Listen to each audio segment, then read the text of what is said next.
Bonjour à tous, je vous retrouve pour une nouvelle update lecture. Avec un petit mème à la fin, comme d'habitude. Donc voilà, j'ai profité de mon premier week-end de vacances pour lire et j'ai lu 2 livres. Et oui, parce que ça m'avait fortement manqué de lire pendant les cours. Et donc là, j'ai sauté sur mes lectures en cours et je les ai vite finies. Et voilà. Et j'ai bien commencé mes vacances parce que j'ai un petit coup de cœur et un presque coup de cœur que je vais vous présenter tout de suite. Alors, en premier, j'ai fini Forgotten de Kate Patrick aux éditions La Martinière Jeunesse. Pardon, oh là j'ai du mal. Voilà, c'est mon petit coup de cœur parce que voilà, il a le même thème qu'un de mes films préférés. J'en ai beaucoup, une bonne trentaine, voire cinquantaine. Donc il s'agit d'amour et amnésie, je sais pas si vous connaissez. Et donc voilà, c'est une fille comme dans le livre qui perd la mémoire toutes les nuits, enfin la mémoire de toute sa journée.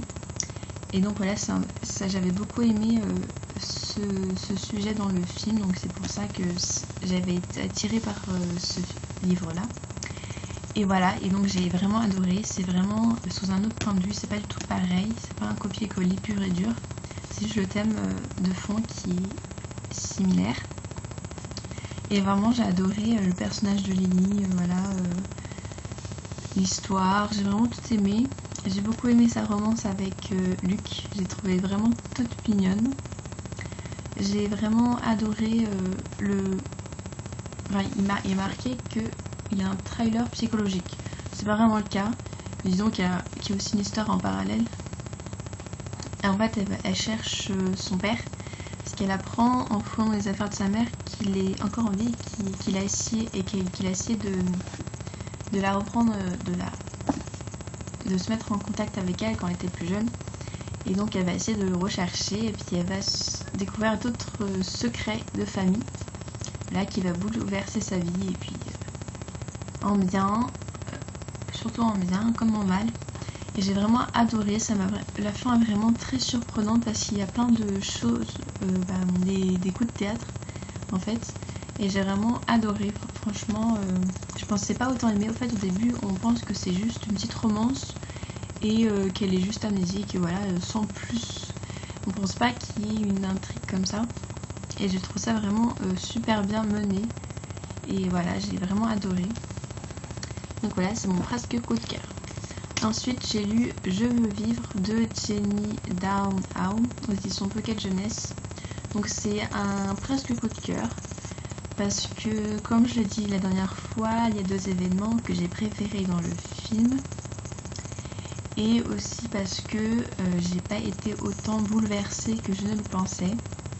Bon, j'ai quand même pleuré 2 fois. Une fois j'avais juste les larmes aux yeux, les deuxièmes fois j'ai pleuré comme un bébé. Mais bon, je pensais être un peu plus bouleversée que ça parce que le sujet est quand même assez dur. Donc c'est Tessa qui a un cancer depuis 4 ans et voilà, qui va essayer de réaliser les rêves qu'elle a marqués sur une liste avant de mourir. Donc c'est franchement quelque chose d'assez déprimant au premier abord. Et voilà, ça m'a pas tant bouleversé que ça. Donc c'est pas un livre totalement déprimant, hein. Faut pas vous attendre à pleurer tout le long. Non, il y a quand même des choses gaies, voilà, G-A-I-E, choses joyeuses quoi. Et il y a vraiment le gros point fort de ce livre, c'est vraiment le style de l'auteur. L'écriture est juste sublime.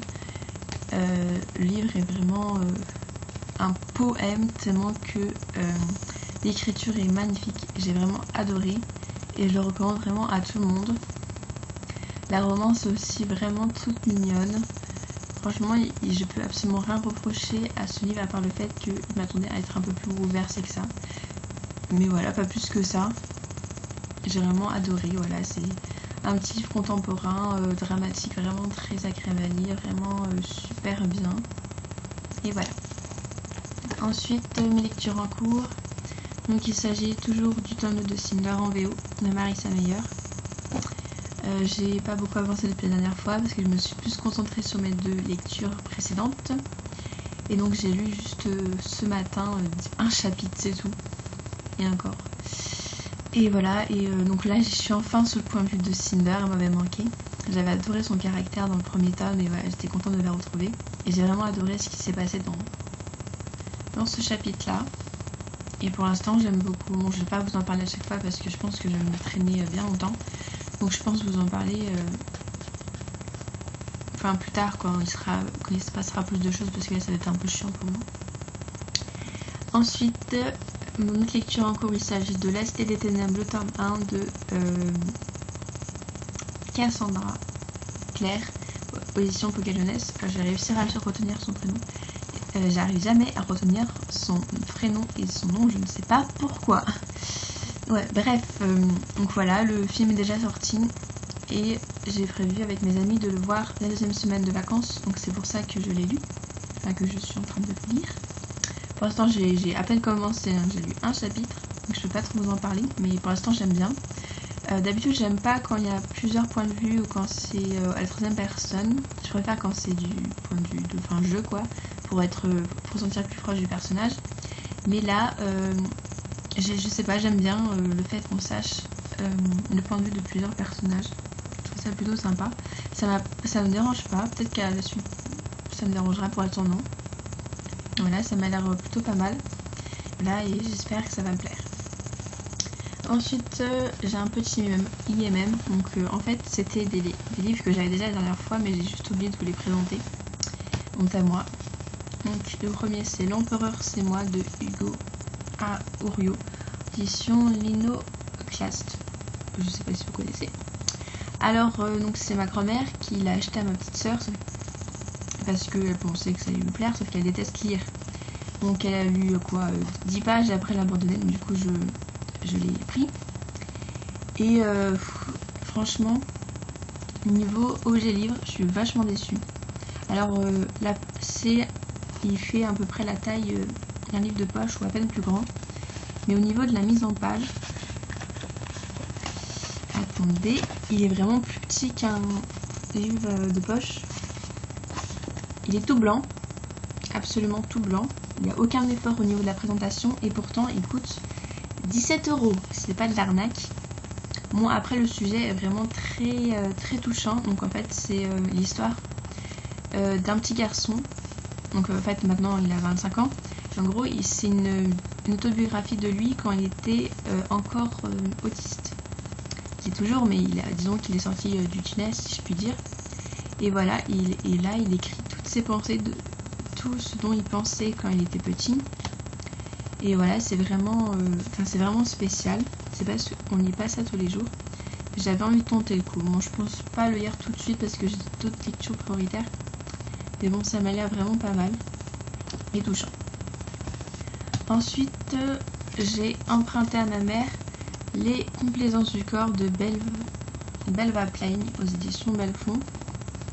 Alors, c'est l'auteur préféré de ma mère. Et voilà, c'est son dernier livre de l'auteur qui est morte en 2011. Et donc, au début, j'avais adoré la couverture. Et pourtant, elle est pas exceptionnelle, mais je sais pas, je la trouve jolie. Et le résumé m'a l'air pas mal aussi. Enfin, c'est une histoire d'amour avec des secrets familiales.